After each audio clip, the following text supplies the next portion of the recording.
Claro. Ahí alguien me hace una consulta en el chat. Dice...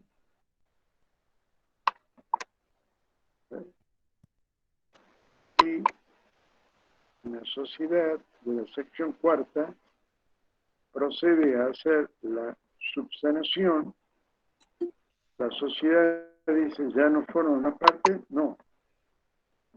Porque justamente lo que dio origen a que ella estuviera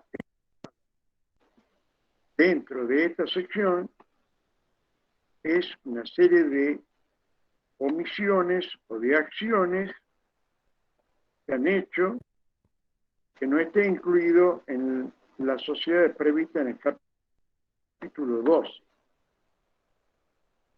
De modo que, realizada la subsanación, deja de pertenecer a la sección 4, capítulo 1. De nada.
Bueno, como es la 6:35, vamos a iniciar la clase. Buenas tardes, bienvenidos. Quería decirles que este fin de semana tuve que enviar al administrador de la página nuestra las preguntas que van a formar parte del conjunto de preguntas. Ningún alumno tenga el mismo cuestionario, al menos así lo tengo entendido yo. Respecto a eso, cuando la vez pasada me preguntaron si yo iba a exigir que pongan el número del artículo, yo respondí que si la pregunta es respondida, no hay problema de que no pongan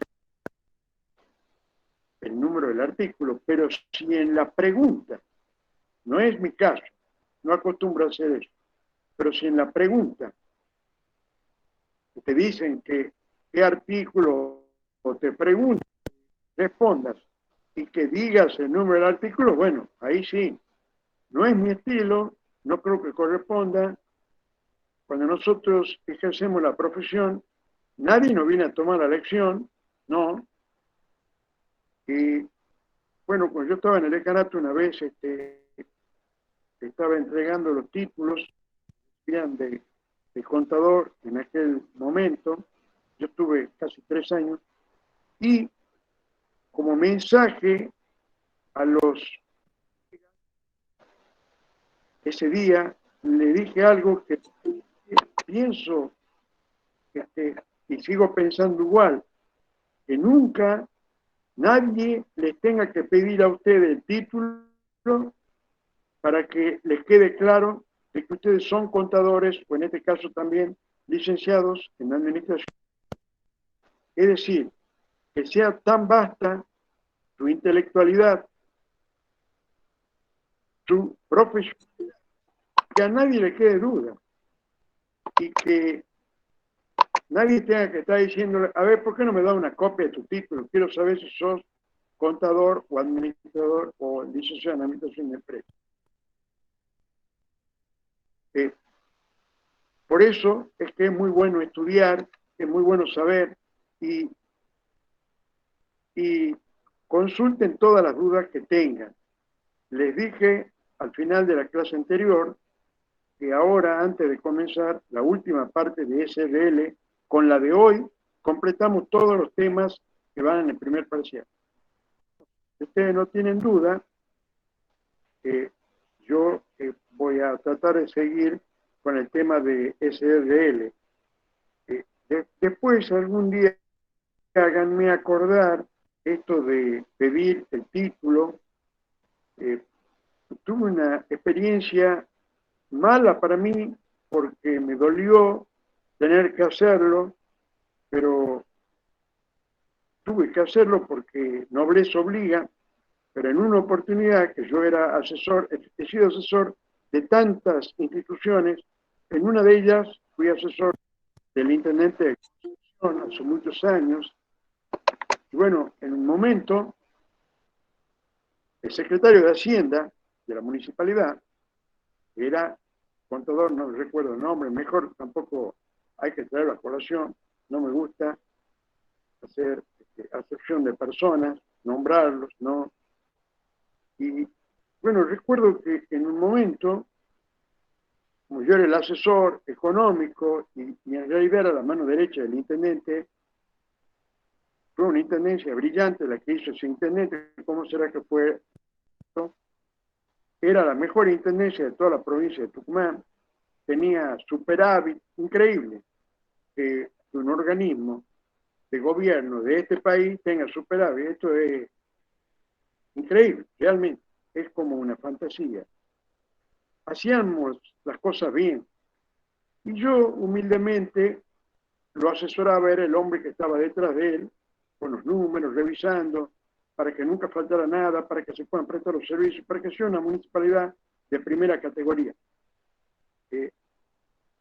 Entonces, se presenta el secretario de Hacienda, es como en un municipio, tiene el rango de un ministro, o sea que es como el ministro de Economía o el ministro de Hacienda de una provincia o de una nación. Entonces, no recuerdo si le pedí, ¿por qué no me hace el favor?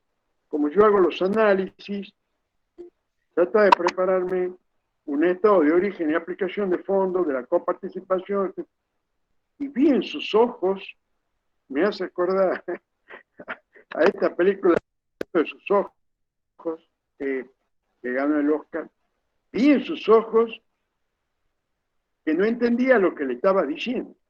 Entonces, me di cuenta, con tantos años profesional que tengo, que esta persona no entendía. Entonces, le digo, ¿te queda alguna duda?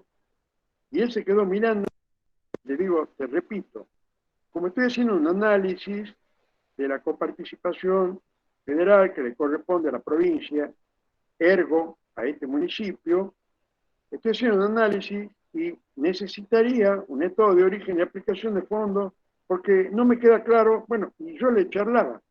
Bueno, el tipo estaba en un desconcierto tremendo. Entonces le digo, si tenés alguna duda me lo dices, y si no, por favor, no sé, si podés en una semana o menos, me lo entregás. Contador, sí, con todo gusto. Él era contador, no recuerdo qué apellido, ni viene al caso. Pasan los 7 días y el informe no vino nunca. Entonces lo mando a llamar, porque yo funcionaba en la misma oficina del intendente, o sea, era tal la confianza del intendente conmigo que era su mano derecha. En realidad, no era para nada. Es más, ni siquiera le exigía que me pague honorarios. Él me pagaba porque quería y no fijamos nada, lo hacía de un amigo personal. Y miren ustedes qué casualidad, este hombre era dentista. O sea, ustedes vean que para administrar bien, ni siquiera es necesario ser contador, administrador de empresa, licenciado en economía. Basta tener esto que es importante para todo en la vida. En la vida lo más importante para tener éxito en la vida es necesario tener sentido común. Esto es sentido común. Bueno, él era odontólogo, lo cual no lo descalifica para nada. Y es odontólogo, se presenta de candidato y el pueblo confía en él, es un odontólogo prestigioso, etcétera. Bueno, la gente ha creído de que este hombre, siendo odontólogo, podía administrar semejante municipio. Bueno, entonces, estando ahí, yo funcionaba ahí, lo mando a llamar. Y entonces le digo, contador, parece que se olvidó, le recuerdo, por favor, si me puede enviar, bueno, le explico de qué se trata. Y el pierna tenía un desconcierto, se puso colorado, y entonces, cuando se puso colorado, le di la cana. Me di cuenta que ese hombre no era contador público nacional. Entonces, le digo, mire, le doy una semana más, hágame el favor, para mí es importante. Bueno, bueno, contador, y se va. Cuando se va, le digo al intendente, le explico, un adivino, no van a creer ustedes que decir, este tipo es un brujo que lee los ojos. No, uno se da cuenta. Y le digo, ¿podéis llamarlo al director de personal? Sí, me dice, viene el director de personal. Le digo, el director, ¿usted me puede traer el legajo del secretario de Hacienda? Ah, del contador. Sí, sí, tráigalo. Bueno, lo miro el legajo y parece que tenía un título pedido por la Universidad de Córdoba, la Universidad Nacional de Córdoba, Facultad de Ciencias Económicas de la Universidad Nacional de Córdoba. Inclusive tenía un título de posgrado, según acreditaba la hoja de servicio de él, su currículum, etc. Entonces le digo, tráiganme el teléfono de la universidad y de la facultad. Hablo por teléfono. En ese tiempo yo acababa de ser decano y tenía trato con muchos decanos de otras universidades porque iba mucho a los congresos. Bueno, hablo con el decano y me dice, contador, estoy en estos momentos revisando el archivo, no tengo ningún contador que haya egresado con ese nombre. Bueno, de ahí me puse mal, estaba el intendente de La Paz, le explico. Entonces él me dice, hace años que este hombre tiene un estudio contable famoso acá en Concepción, y por eso lo he nombrado, porque les lleva la contabilidad, los papeles a las principales empresas y a los principales productores agropecuarios aquí de Concepción, bla, bla, bla. Así que me sorprende lo que me decís. O sea, bueno, digo, espero que no dude de mí. No, lo que voy a decir para mí es ley. Bueno, entonces te transcribir.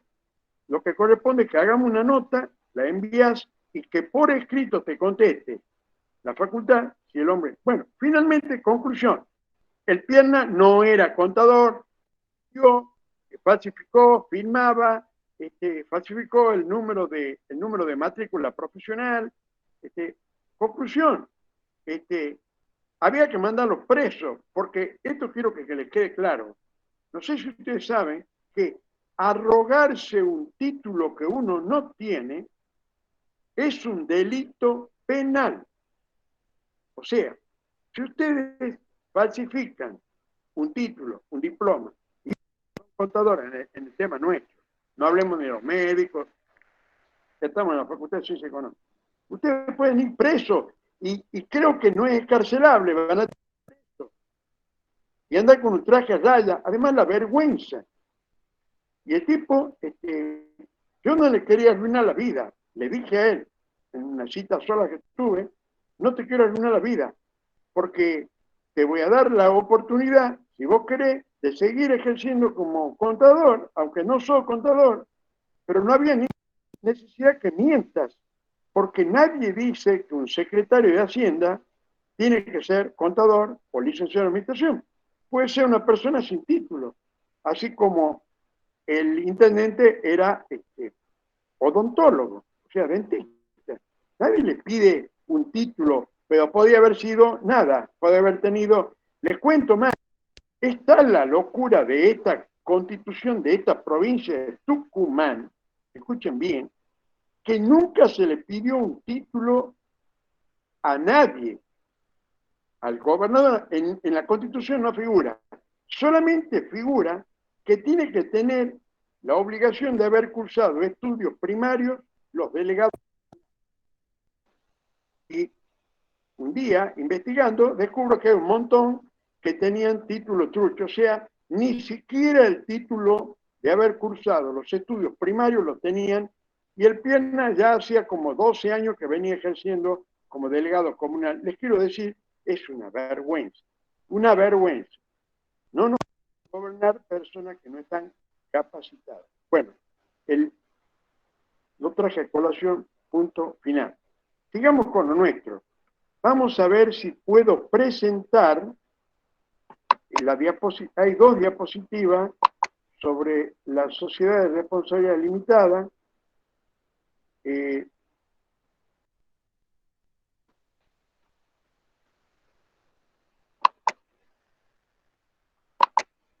Voy a ver si esto está disponible aquí.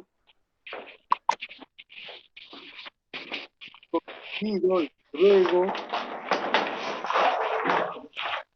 que me digan si se ve. ¿Se ve la diapositiva? Sí, profe. Bueno, ok. Creo que la clase anterior habíamos quedado en que en forma personal discrepo con la posibilidad que da la ley de que una sociedad de responsabilidad limitada pudiera emitir cuotas suplementarias. ¿Por qué? Porque la misma ley nos dice que como característica principal, las cuotas suplementarias no integran el capital social. Lo que sí dice es que al emitir nuevas cuotas es justo, es justicia de que cada uno de los socios pueda mantener el estatus. Ya vamos a ver cuando lleguemos a anónima, cómo ahí es muy importante mantener el estatus. Mantener el estatus significa que el socio, mantenga su misma participación. Es decir, si en el inicio el socio tenía un 20% del capital social, que ante sucesivos aumentos él pueda seguir manteniendo su participación. Ya vamos a dar un ejemplo, inclusive hoy, en SRL, que la ley da la posibilidad, y voy a dar un ejemplo con números para que lo puedan entender, porque si ustedes no tienen un número que yo inventaría ahora, no lo van a entender, que es acrecer. Es decir, la ley dice que tanto en la sociedad de responsabilidad limitada como en la sociedad, frente a un aumento del capital, los socios tienen dos opciones, o tres en realidad. Pueden mantener el estatus social, es decir, mantener la misma participación que tenían al inicio de la constitución de la sociedad, o pueden acrecer, es decir, aumentar el porcentaje de participación en el capital. Y la tercera opción es que, dada la situación personal del socio frente a un aumento del capital, no tiene dinero para suscribir e integrar nuevas cuotas y en consecuencia no puede mantener el estatus. O sea, serían tres alternativas. Bueno, lo que yo estoy en contra es que al no integrar el capital social, nosotros siempre decimos en derecho societario que el capital es intangible. ¿Por qué? Porque es la garantía es la prenda común de los acreedores. Es la única garantía que tiene el acreedor de que pueda cobrar su acreencia. Entonces ustedes van a decir, ¿qué tiene que ver? Si ingresa un dinero, hemos emitido una cuota llamada suplementaria, no integra el capital, no lo integra, pero ingresa dinero a la sociedad, sí ingresa dinero. Entonces tenemos más capacidad. para poder comprar cosas, para comprar máquinas, para aumentar la producción. Sí, eso es verdad. Pero cuidado, así también la podemos sacar a la plata. La podemos hacer desaparecer. Y nunca va a estar en el capital. Porque al no estar en el capital social, ya no es intangible. Ya podemos hacer con ese dinero lo que nosotros queramos. Eso es para mí un peligro. Pero bueno, está en la ley, es legal todo. Saben, quiero que sepan, y esto que les quede como una enseñanza mía. Ustedes van a decir, todo lo que usted enseña, así es en la calle, no. La respuesta contundente es no. El 95% de lo que yo enseño aquí en la calle no se cumple. Es decir, ¿cómo eso? Así funciona. ¿Y cómo? ¿Y cómo? El problema es que cuando se suscite algún problema que por casualidad te vengan a descubrir, termina preso el empresario y a ustedes le quitan la matrícula y pueden terminar preso por haberlo asesorado mal o haberlo inducido a cometer un ilícito al empresario. Entonces, lo que yo digo acá es lo que debe ser, pero no siempre lo que debe ser es. Justamente, ese es el problema en nuestro país, que lo que debe ser como obligación, como legal, como lícito, como formal, como corresponde, no se da en la vida normal. Y entonces la gente anda haciendo atajos, anda por la banquina, no anda por la calle sin rumbo. Después, si quieren, les voy a comentar. He visto esta semana una serie en Netflix que se llama El juego del calamar, que me ha dejado una serie de consideraciones.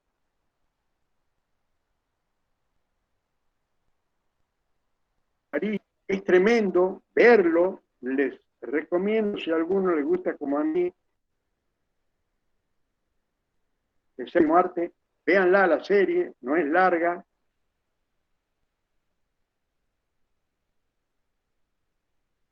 Pero es tremendo lo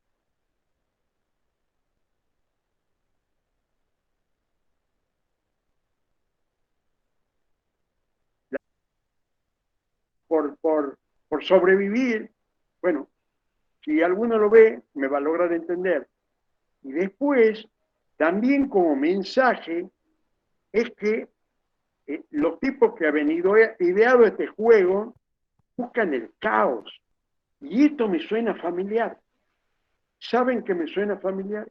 Me suena familiar a lo que está ocurriendo en este país hoy. Pareciera que los gobernantes buscan el caos, buscan que todos nos enfrentemos. O sea, quieren sembrar la discordia entre el pobre, alguien le decía grieta. No, esto es mucho más que una grieta. El pobre contra el rico contra el pobre, los entre pares. O sea, es una guerra mortal, como diciendo, si sobrevivo yo, para que yo sobreviva tienes que morir tú. O sea, ustedes van a ver, a poco que vayan por los distintos episodios, que de eso se trata. En un momento es así, de sobrevivir, pero no sobrevivir ganando un juego, no. Es sobrevivir matándolo al otro, pero matarlo, literalmente, o sea, quitarle la vida. Tremenda la serie, creo que leí por ahí que es la número 1 en Argentina, no sé. De todos modos, es tremendo pensar, inclusive al final, cuando se descubre quiénes son los que están detrás, y empezamos a ver que el tipo decía, estaba aburrido, necesitaba divertirme. ¡Qué bien! Frente al aburrimiento de determinadas personas, para lograr divertirlos, animarlos y que salgan de ese estado de letargo, aburrimiento, porque lo tienen todo en la vida, tienen que tratar de quitarle la vida a la gente, jugar con la vida de las personas, como si fuera un circo romano, donde estaban los gladiadores enfrentando a los leones para que tremendo. Si pueden verla, véanla. A mí me dejó muchas cosas, por supuesto, a medida que uno ve lo que ocurre, se le pone la piel de gallina y dice, ¿puede ser? Sí, puede ser. Y a veces creo que la vida real es peor que la ficción. Bien, tenemos un punto fundamental ahora en la SRL, que son disposiciones típicas, o sea, son requisitos tipificantes de la SRL, que es la transferencia de cuotas sociales. Creo que les había dicho la semana pasada, hasta ahí llegamos, en realidad no se trata de vender las cuotas, es decir, el socio que decide retirarse no es que venda las cuotas, hay una transferencia, transmisión o cesión. En realidad lo que se configura es una cesión de derechos. Transmiten los derechos que te dan el hecho de ser poseedor de las cuotas al adquirente. Bueno, el principio básico de la transferencia de cuotas sociales en la SRL en Argentina es que son libremente transmisibles. O sea, puede limitarse a través de determinadas disposiciones, pero nunca se puede prohibirle. Entonces, aquí voy a dar un término que no aparece en la ley, aparece en la doctrina.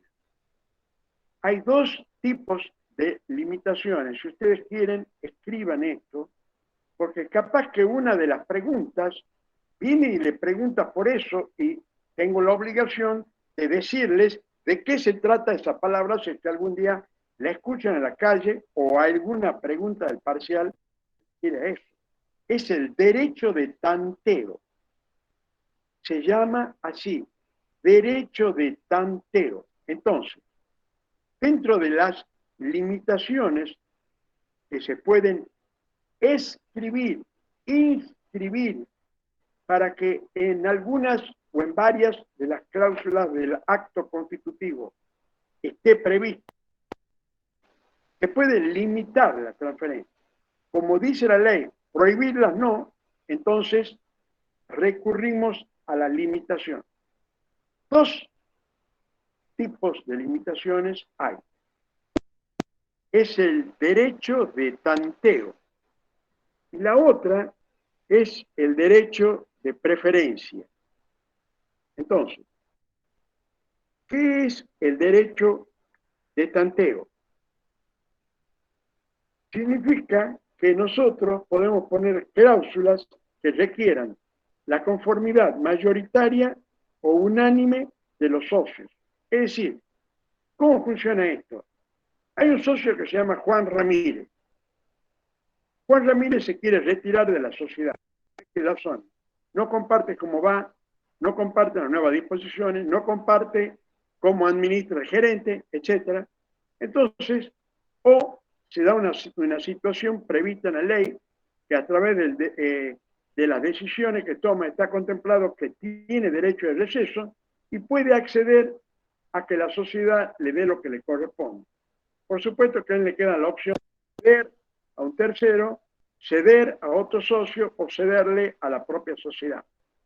Entonces, ahí como limitación dice la ley que nosotros podemos poner como derecho de tanteo la conformidad de una determinada mayoría o la unanimidad. Ese es el derecho de tanteo. Repito, se llama derecho de tanteo a la limitación que escribir o inscribir o poner como cláusula en un acto constitutivo en donde nosotros determinamos que nos reservamos el derecho de aceptar o no al nuevo integrante. ¿Esto cuándo se da? Se da cuando ingresa un tercero. Ustedes saben que siempre en las sociedades se trata de preservar el elenco de socios original. O sea, siempre es bueno que queden los fundadores. ¿Por qué yo lo han visto nacer? porque ellos lo han visto crecer, porque ellos han hecho el esfuerzo inicial para llegar a esta situación próspera, supongamos que fuera próspera. Entonces, esta es una de las facilidades que nos da la ley, que puede limitar la ciencia oponiéndonos a que ingrese determinada o cualquier persona que no nos guste. Supongamos, si viene un socio que ejerce el derecho de deceso, se retira y hace una cesión de cuotas a una persona que nosotros sabemos que es un traficante de drogas, y a nadie le gustaría tener en la empresa a un delincuente de ese calibre, o que sea un sicario. Bueno, ya, ustedes van a decir, está viendo muchas películas, existe todos los días esto, y si no, vean la noticia de lo que está ocurriendo en Rosario, ya van matando 180 personas, todos los días matan 4, 5, 6 tipos, que son jueces, que son funcionarios, que son, o sea, la droga la tiene cooptada a la ciudad de Rosario. Pobre, pobre los rosarinos. Desde aquí, como tucumano, de alerta, Tucumán también existen una tremenda organizaciones de narcotraficantes, pero no en el nivel de Rosario. Ya el nivel de Rosario matan a funcionarios, lo han querido, matan al gobernador, matan jueces, matan fiscales. Es una cosa de locos, toman venganza. Ya me parece que estamos cerca del cártel. Entonces, digamos, si no llegamos al extremo, pero no me gusta la personalidad de el nuevo integrante, entonces le pongo una limitación. Esa limitación recibe el nombre de derecho de tanteo. Esa es una limitación. La segunda limitación es el derecho de preferencia. ¿Qué significa el derecho de preferencia? Que cuando un socio se retire y quiere ceder sus cuotas, frente a las mismas condiciones y al mismo precio, tengo yo la preferencia, que soy un socio fundador, antes que cualquier tercero ajeno a la sociedad. Entonces decíamos dos cláusulas limitativas. Derecho de tanteo y por otro lado, derecho de preferencia. Bien, ¿qué dice la ley? Que para que la cesión de cuotas se pueda realizar, tiene que tener el contrato previsto un sistema, que tiene que estar en el contrato, el sistema, eso exige la ley. Y entonces dice que la cesión de cuotas requiere un instrumento escrito, autenticada la firma por escribanos, si es un instrumento privado, y tiene frente a la sociedad desde que el cedente entregue a la gerencia un ejemplar o copia. No es un contrato de compraventa, sino una cesión de derecho. Ahora, escuchen esto que voy a decir. Esto lo he visto en el ejercicio profesional. No es que me lo han contado, ni he leído un cuento y quiero transmitirle esta fábula. No, esto no es ninguna fábula. En el 60% de los casos, como la ley exige que el socio que se retira recibe el nombre de cedente y el socio nuevo que se integra recibe el nombre de cesionario o adquirente. Entonces, me perdí. Decíamos que el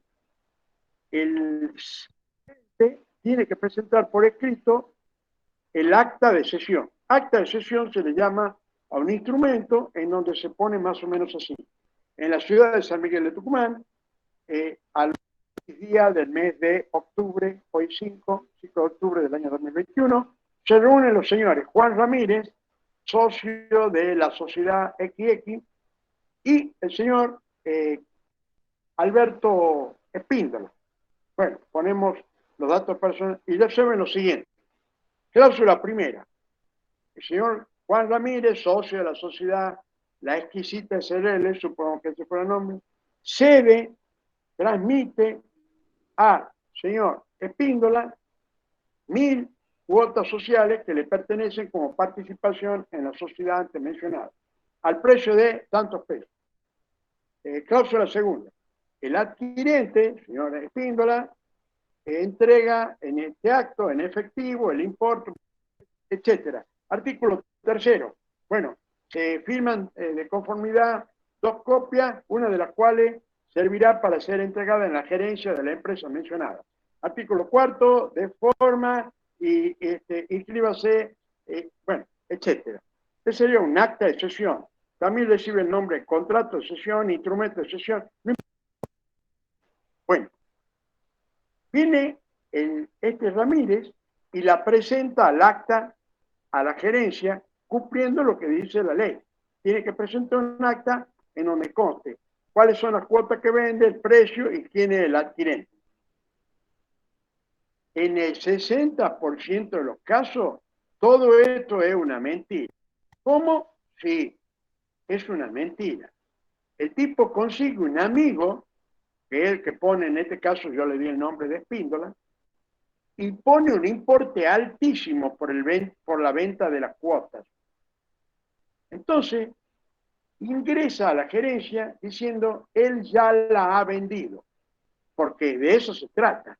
El acta, que ya está firmada, autenticada, la firma por escribano, etcétera, y sellada, pagó el impuesto a los sellos, usted va a decir, pero ¿cómo va a hacer todo ese gasto? Mintiendo, ¿sí? Eso lo hace para presionarlo a los socios fundadores junto con él, para que los piernas le paguen un importe mayor del que realmente vale la cuota. O sea, ponen un importe altísimo, lo he visto yo. He tenido que actuar, me han llamado a mí para ver cómo salvaban esa situación. O sea, no siempre la sesión que supuestamente está realizada es verdad, no, es trucha. Entonces, traen, la presentan, y entonces, ¿qué dice la ley? Ahí viene el derecho de preferencia. Y la ley dice que el socio dice, estoy por leer el artículo 163. Para la validez de esta cláusula, el contrato debe establecer los procedimientos que sujetará el otorgamiento de la conformidad o el ejercicio de la opción de compra. Pero el plazo para notificar la decisión al socio que se propone ceder no podrá exceder 30 días desde que éste comunicó a la gerencia el nombre del interesado y el precio. Es decir, el socio que va a hacer uso del derecho de preferencia lo tiene que hacer dentro de los 30 días desde que fue notificado el gerente que el socio saliente, pues, o sea, ya ha transmitido, cedido o transferido su cuota al señor Espíndola. Entonces yo tengo 30 días para decir, no, yo quiero ejercer el derecho de preferencia como está contemplado en el acto constitutivo y también en la ley. Yo quiero comprarla, yo quiero que me la cedan a mí, no a un tercero. Entonces,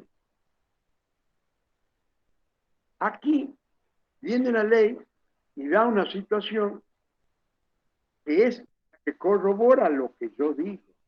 Esto es todo una manera de presionar al resto de los socios.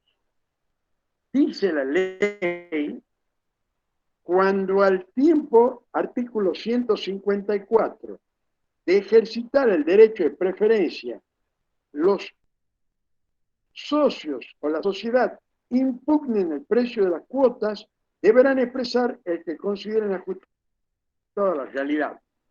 Yo he preparado un ejemplo recién, mientras esperaba que ustedes ingresen, puse, supongamos que el señor Juan Ramírez, ya le di nombre, cede sus cuotas, que son 1.000, a pesos 8.000, lo cual hace un total de 8 millones. Quiere decir que el acta de cesión que él presenta ante la gerencia es por 8 millones de pesos. Cuando nosotros leemos, los socios que nos quedamos en la sociedad, no el que se retira, que somos al igual que el fundador, decimos, pero este pie no está loco. Y cuota no vale 8 millones de pesos si nosotros estamos dentro de la sociedad y sabemos cuál es el patrimonio y sabemos cuál es el valor de cada cuota. Entonces, ¿qué es lo que dice la ley que me cabe a mí? Tengo que impugnarla judicialmente diciendo, es una acción judicial que se llama impugnación del precio de cesión de cuotas, en donde le planteo al juez que ordene la designación de un perito judicial, en este caso, el perito que va a nombrar seguramente es un contador público nacional o un licenciado en administración de empresas, para que determine cuál es el precio real de la cuota. Esto entiendan bien porque puede ser pregunta de examen. Además, esto es una tarea que le corresponde a los contadores saber o a los licenciados en administración de empresa que estén a cargo del manejo de una sociedad. Entonces dice la ley que cuando yo le hago el planteo judicial impugnando el precio que él pasó en el acta de cesión diciendo que él ya la cedió, yo le tengo que decir al juez cuál es el precio que yo considero que está ajustado a la realidad. Y en este ejemplo que yo preparé aquí por escrito puse 1.000 cuotas a 5.000 pesos. Entonces, yo le digo al juez, señor, juez, el socio saliente ha cedido sus cuotas sociales a un precio de 8 millones. Pero yo lo considero absolutamente alejado de la realidad, ya que presentamos ahora a continuación el balance que acredita que el valor de la cuota no puede exceder de 5.000 pesos cada uno. 1.000 cuotas, 5.000 pesos, se hacen 5 millones de pesos. De modo que ahí ya está hecho el planteo judicial. Él ha presentado un acta de cesión por 8 millones de pesos, una transferencia, y yo digo, me opongo porque yo quiero ejercer el derecho de preferencia, yo me quiero quedar con esa cuota, no quiero que ingrese un tercero, y le digo al juez que vale 5 millones. Bien, ¿qué dice la ley? El perito va a hacer un análisis de la situación patrimonial, económica y financiera actual de la sociedad y él va a determinar un valor. El valor que determina el perito es ley para el juez, para eso lo ha nombrado. Si el perito dice un importe, el juez va a decir sí, es el importe que dice. Para eso, si no, no lo hubiera nombrado. No puede el juez arrogarse y decir, no, no me parece bien el importe que pones vos. Bien, entonces, ¿cuáles son los planteos que yo les hago a ustedes? El perito, me gustaría que participen para ver si entienden el planteo del que les estoy hablando. Esto dice que las 1.000 cuotas valen 4.500.000 pesos. ¿Qué creen ustedes que ocurriría en ese caso? Están dadas las situaciones y las cartas en la mesa. El cedente o saliente dijo que la cedió, la transmitió, la transfirió a 8 millones de pesos a las 1.000 cuotas. Ahora son de 8.000 pesos cada una, 8 millones. Sin embargo, nosotros, puede ser la sociedad o uno de los socios, que quiere ejercer el derecho de preferencia, que está contemplado en el contrato, puedo ejercer el derecho de preferencia, digo no, eso vale 5 millones de pesos porque cada cuota no vale más de 5.000. Ser que el perito diga que vale 4.500.000, digan sí o no, o qué opinan. Y se tendría que hacer lo que dice el perito. Bien, o sea, sí puede ser que él diga 4.500.000. Si él dice, anoten este ejemplo, ¿no? Por un lado, 8, el socio cedente. Por otro lado, el socio que quiere ejercer el derecho de preferencia dice, no, vale 5 millones. Entonces el perito viene y dice, no, vale 4.500.000. ¿Qué dice la ley? Que el cedente nunca puede cobrar un importe menor al que ofrece el socio que quiere ejercer la preferencia. O sea que si el perito dijo que el verdadero valor es 4.500.000, el socio que ejerce el derecho de preferencia tiene la obligación de pagar 5 millones. Es decir, el cedente no puede cobrar un importe menor al que ofreció el socio que quiere ejercer el derecho de preferencia. A la inversa, si el dice que esas 1.000 cuotas valen 9 millones de pesos, se da la situación inversa. Y también la ley dice, el socio que quiere ejercer el derecho de preferencia nunca puede pagar más allá de 8 millones de pesos, porque 8 millones de pesos es lo que él decía que valía sus cuotas, y según él. Entonces, si dice eso, yo tengo que pagar 8 millones de pesos si me quiero quedar con las cuotas. Bien. ¿Qué más continúa diciendo la ley? Que ¿quién es el que paga los gastos y los honorarios? Todas las costas judiciales que ha implicado el juicio, pagarle a un perito, contador, etc. Dice la ley que las costas judiciales y honorarios que se paguen en la justicia, porque esto es un diferendo judicial que se resuelve con un fallo que emite el juez civil y comercial, lo va a pagar el socio que estaba más distante o que pedía un importe más distante de que el fijó el perito. O sea, en el caso de que el perito diga que valía 4.500.000, lo tiene que pagar el socio cedente, porque 8 millones está más lejos de 4.500.000 que 5 millones. Si el perito dice que el precio de la cuota es de 9 millones de pesos, las cuotas judiciales las va a tener que pagar el socio que quiere ejercer el derecho de preferencia, porque 9 millones de pesos está más alejado de los 5 millones que de los 8 millones. Y si es que el perito dice que vale 6.500.000, ustedes observen que 6.500.000 está justo en el medio, entre 8 millones y 5 millones. En ese caso, pagan por partes iguales el socio cedente y el socio que quiere ejercer el derecho de preferencia las costas judiciales. Quiero que me digan, ¿este ejemplo numérico les quedó claro? Si hay duda, lo repetimos.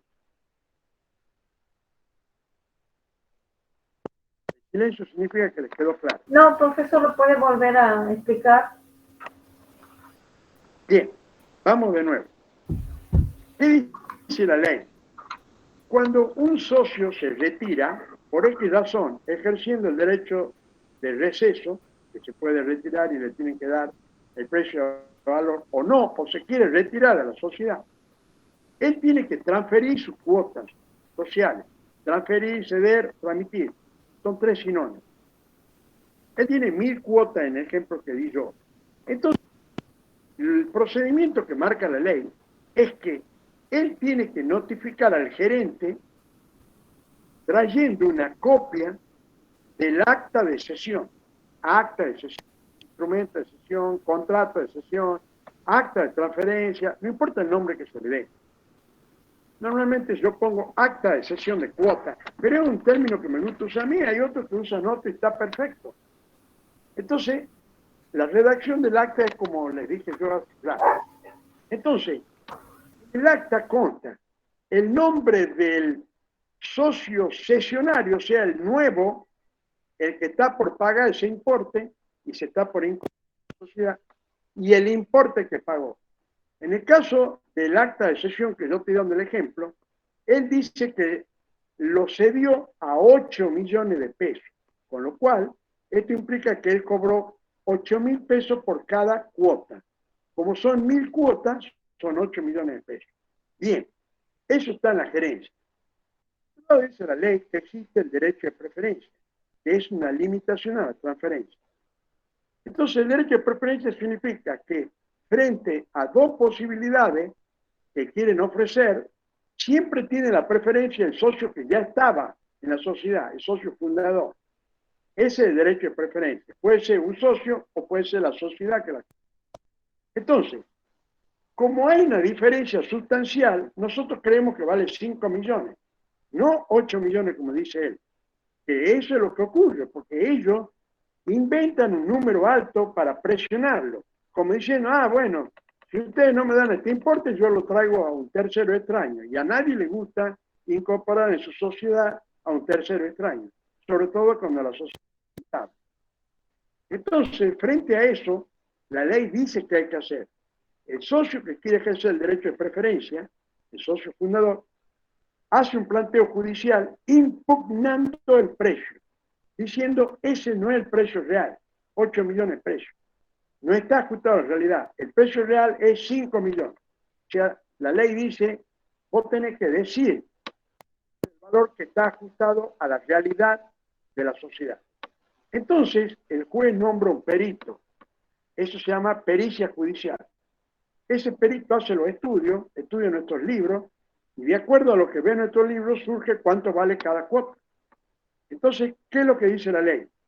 Si el perito dice que el importe es mucho menor del que decía el socio cedente, inclusive es menor al que ofrece el que tiene el derecho de preferencia, nunca el cedente puede cobrar menos que lo que ofrecía el que quiere ejercer el derecho de preferencia. O sea, si él dice 4.500.000 el perito, el cedente no puede cobrar menos de 5. ¿Por qué? Y porque si el que quería ejercer el derecho de preferencia inició un juicio diciendo vale 5. Entonces nos quedamos con 5. Si el perito dice que vale más de lo que según él lo vendió, que era 8 millones, y dice el perito no, vale 9, yo que soy el socio que me quiero quedar con las cuotas, no puedo pagarle 9 si él ya dice que la ha vendido a 8, o sea, me quedo con 8. A esto se refiere la ley. Y continúa diciendo, ¿quién paga cuotas judiciales? El que esté más alejado del precio que ha fijado el perito. Si el perito fijó 4,5 millones, lo tiene el socio cedente, porque 4,5 millones está muy lejos de 8 y muy cerca de 5. O sea, lo que quiere castigar la justicia es que pida estupideces. Y si fueran 9 millones, el que va a tener que pagar la cuota judicial va a ser el socio que quiere el derecho de preferencia. ¿Por qué? Porque él sabía que está pidiendo tonteras, muy bajo el precio, 5 millones y según el juez vale 9. Y como último ejemplo les dije, si está en el medio, equidistante entre 8 y 5, que sería 6.500.000, comparten las cotas judiciales entre ambos, entre el socio cedente y el socio que quiere ejercer el derecho de preferencia. Bien. Eso es en cuanto está en esta diapositiva. Vamos a pasar a la próxima diapositiva.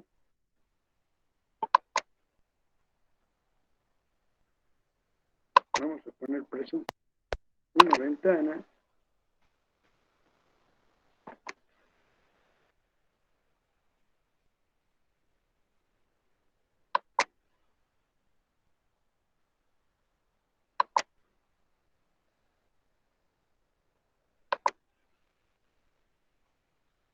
A ver si ahí... No, ahí no está bien puesto. Dejar de compartir.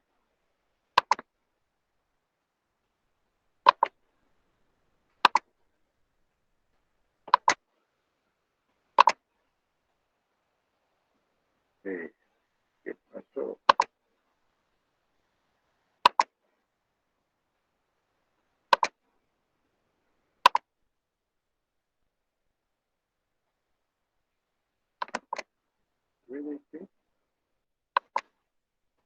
Sí.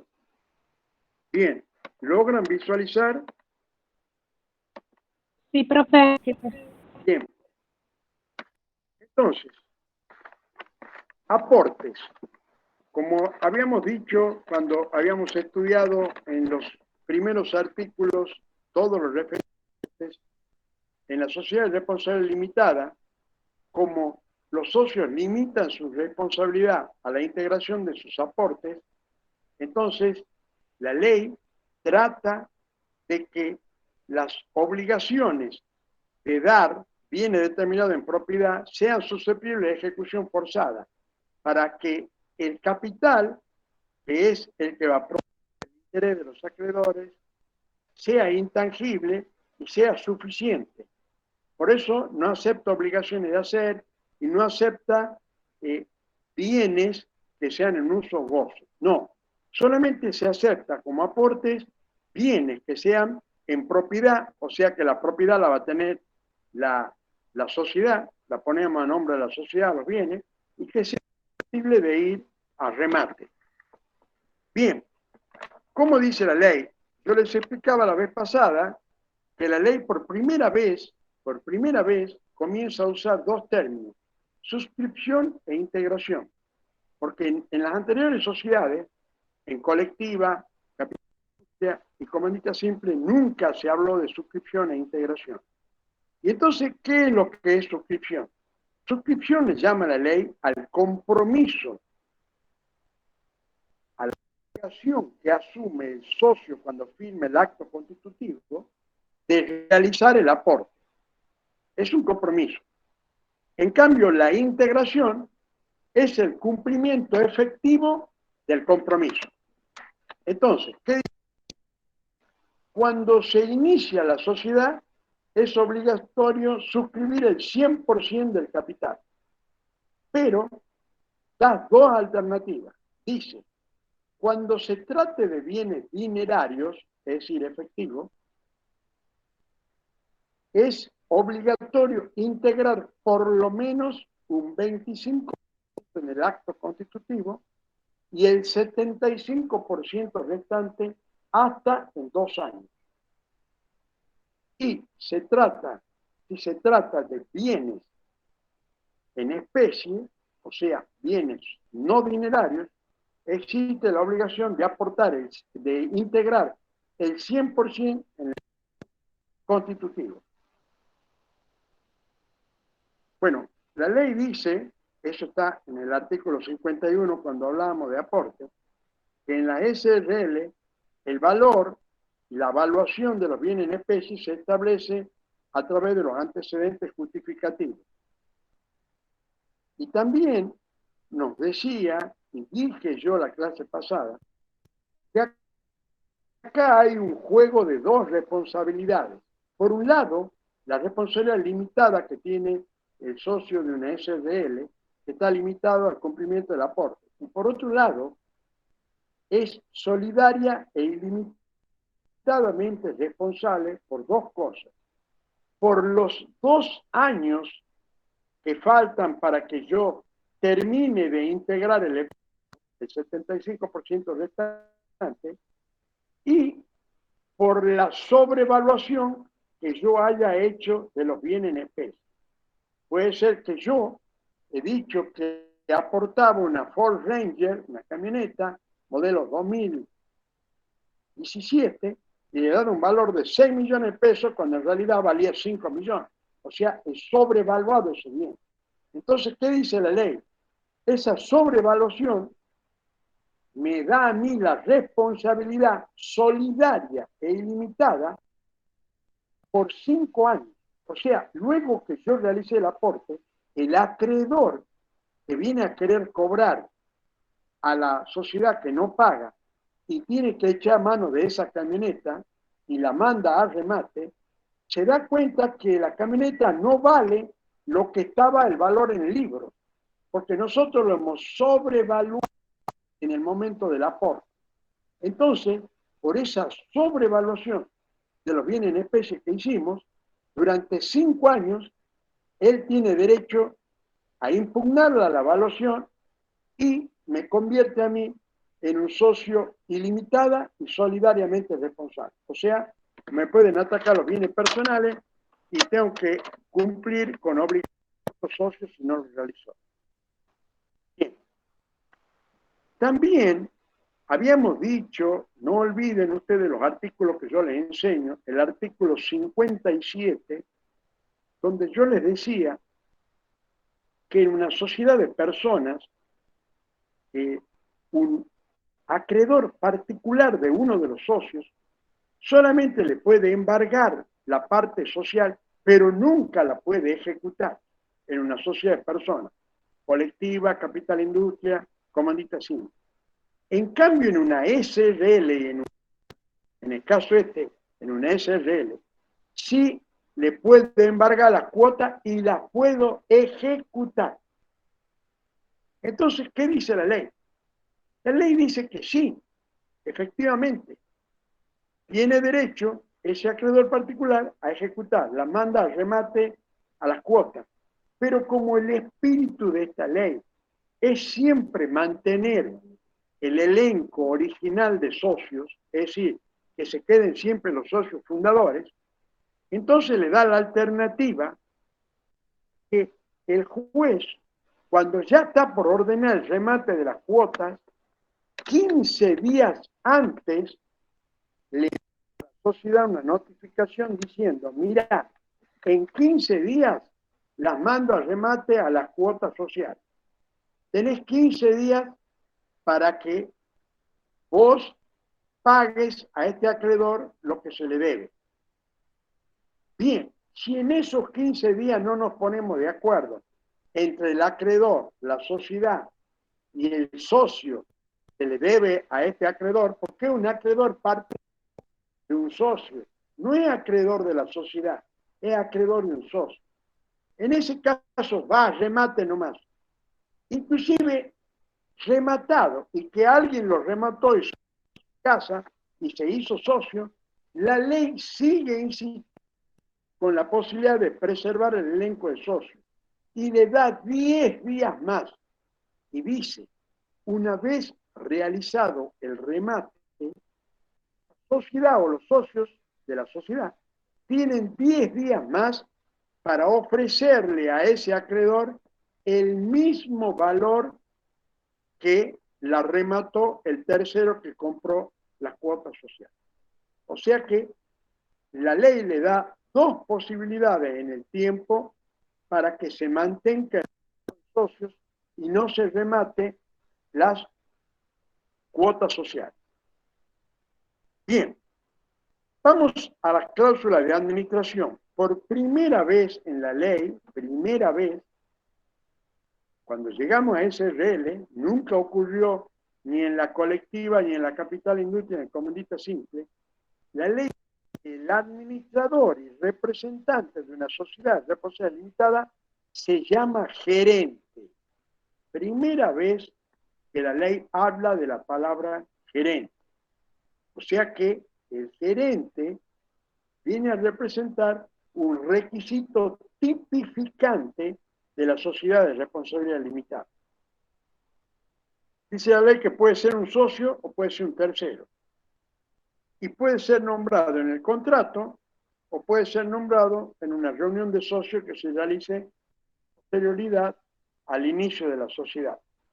También nos da la posibilidad que elijamos un suplente para el caso que el gerente se va de vacaciones, está enfermo, tiene una incapacidad, etc. Cualquier cuestión ajena a su posibilidad y que lo prive de ejercer como gerente. Entonces, para que la sociedad nunca se quede sin gerente, se nombra un gerente suplente. Dice la ley que para que tenga efecto contra los terceros, se debe siempre inscribir el nombre del gerente en el registro de Tucumán. O sea, la designación se debe inscribir en el registro público. A su vez nos dice que la gerencia puede ser individual o plural. Si es individual, tiene todas las atribuciones y las facultades que menciona el contrato, el acto constitutivo, diciendo todo lo que puede realizar: abrir cuenta corriente, comprar, vender bienes, solicitar préstamos, iniciar juicios, trabar embargos, etc. Todas las tareas inherentes al administrador y representante de una sociedad. En cambio, si es plural, dice la ley que en este caso puede revestir tres características. Si la gerencia es plural, puede ser indistinta, puede ser conjunta o puede ser colegiada. Entonces, dice que es indistinta cuando cualquiera de los gerentes puede realizar cualquier acto administrativo y no necesita la firma de los cogerentes y es válida. En cambio, se dice que la gerencia es conjunta para que cuando el acto administrativo, ventas, apertura de cuentas, embargo, de lo que se trate, firma de cheques, etcétera, que realice el gerente, para que tenga validez y obligue a la sociedad, debe llevar la firma de todos los gerentes. Esa es la conjunta. Y la colegiada es aquella en donde la gerencia son 3 o más en número impar. Cuando la gerencia está formada por una suerte de colegio, por eso se llama colegiada, de 3 o más gerentes en número impar, se dice que la gerencia o administración es colegiada. ¿Por qué se llama colegiada? Porque cada decisión que toma la gerencia requiere una votación. Eso es, todo esto no explica la ley, entonces anoten todo lo que yo digo. ¿Por qué se llama gerencia o administración colegiada? Porque cada decisión que tome la gerencia requiere una votación. Y de acuerdo al resultado de la votación se toma la decisión. En ese caso, solo en que la gerencia es colegiada, todos los gerentes son solidaria e ilimitadamente responsables. Anoten eso. La ley dice que los gerentes de una sociedad de responsabilidad limitada tienen las mismas obligaciones que los directores de una sociedad anónima. Ahí hay que hacer esta aclaración. Los directores de una sociedad anónima son todos solidarios e ilimitadamente responsables. Entonces, vale aclarar que los gerentes de una sociedad de responsabilidad limitada son solidarias e ilimitadamente responsables en tanto y en cuanto se trate de una gerencia colegiada. Porque si la gerencia es indistinta o conjunta, los gerentes no son solidarias e ilimitadamente responsables. Por favor, anoten esto, porque en la ley no está clara. Repito, la ley dice que los gerentes de una SRL tienen las mismas obligaciones y responsabilidades que los directores de una sociedad anónima. Pero hay que hacer esta salvedad, siempre y cuando se trate de una gerencia colegiada. Pero si la gerencia es conjunta o indistinta, los gerentes no son solidarias e ilimitadamente responsables, como sí lo son los directores de una sociedad anónima. Bueno, continúa diciendo la ley que los gerentes son libremente revocables, o sea, que se los puede remover del cargo por mal desempeño, salvo cuando la designación de ellos fuera condición expresa de la constitución de la sociedad. Y en ese caso, los socios que voten en contra de su remoción tienen derecho de receso. O sea, si hay socios que dicen, nosotros queremos que este tipo sea el administrador, no sea más gerente, pero gana la otra mayoría diciendo, no, nosotros le vamos a dar una nueva oportunidad que se quede. Entonces los que votan en contra tienen derecho de receso. O sea, hay derecho de receso en el tema de la remoción de administradores o gerentes cuya designación fue condición expresa para la constitución de la sociedad, sea En el acto constitutivo se puso que esta sociedad se constituye solamente si el gerente es tal persona o si los gerentes son tales personas. En ese caso, si yo discrepo, tengo derecho a elegir. Solo en ese caso. Después habla de la fiscalización. ¿Qué son la fiscalización? Fiscalizar es controlar lo que hace la gerencia. Entonces, la ley nos da la oportunidad, en el artículo 55, ya le mencioné en otra oportunidad, que cualquier socio puede fiscalizar al gerente. Pero en la SRL puede haber una fiscalización que se llame optativa u obligatoria. La optativa es cuando nosotros decidimos crear una sindicatura o un síndico para que lo controle al gerente.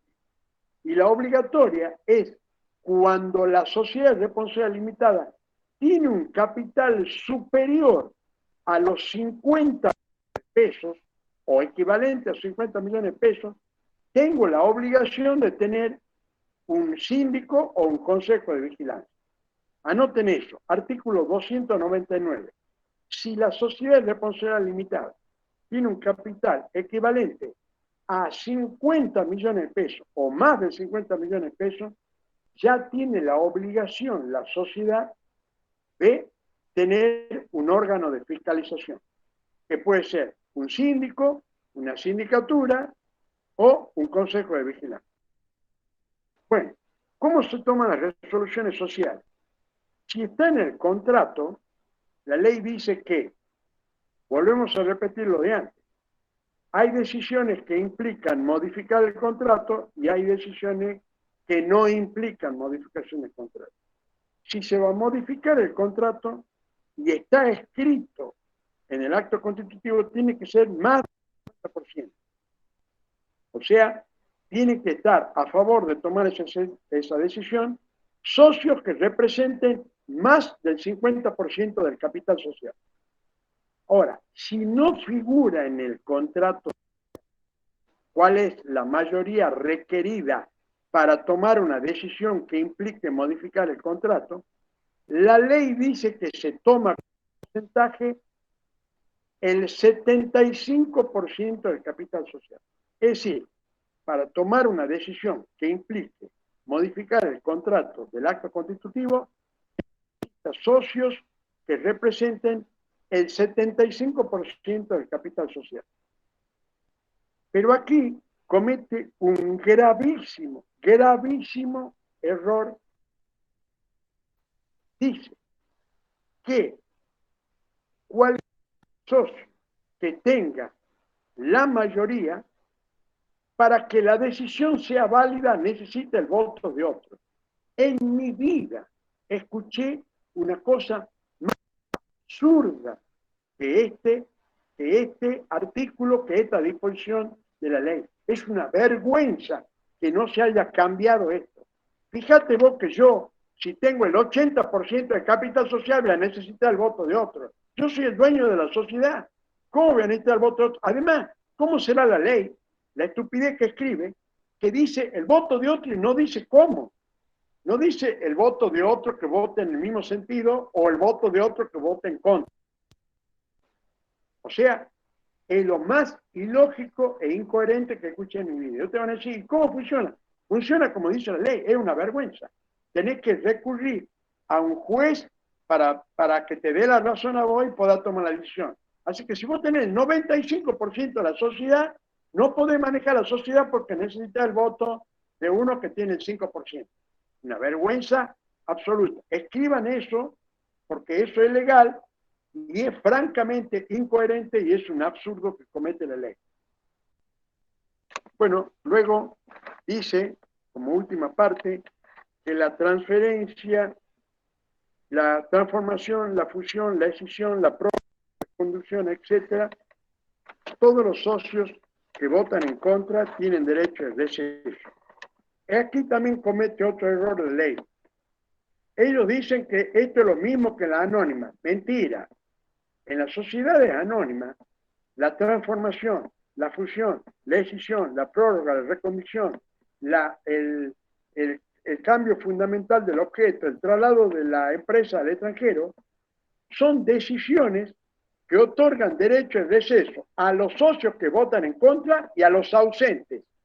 Sin embargo, en la SRL no les permite el derecho de receso a los ausentes. Una verdadera vergüenza de la ley. Bueno, y para otras resoluciones, es decir, aquellas que no implican la modificación del contrato inicial o del acto constitutivo, se necesita simplemente mayoría de capital presente. ¿Cuáles son esas resoluciones? Por ejemplo, designación y revocación de gerente, aprobación de balance, etc. Observen que acá la ley no dice mayoría absoluta de capital, no, dice mayoría de capital presente. ¿Por qué? Porque es importante que cualquiera sea el número que vaya, se pueda tomar la decisión, porque hace al funcionamiento diario y normal de la sociedad, como es la designación de gerentes, remover un gerente, aprobación de balance. No podemos pedir una mayoría tan estricta. Entonces dice la ley, para estas resoluciones, simplemente mayoría de capital presente. Como ya estamos en el minuto 16 y 48, voy a ver si tengo la contraseña de la asistencia. Les ruego que me esperen.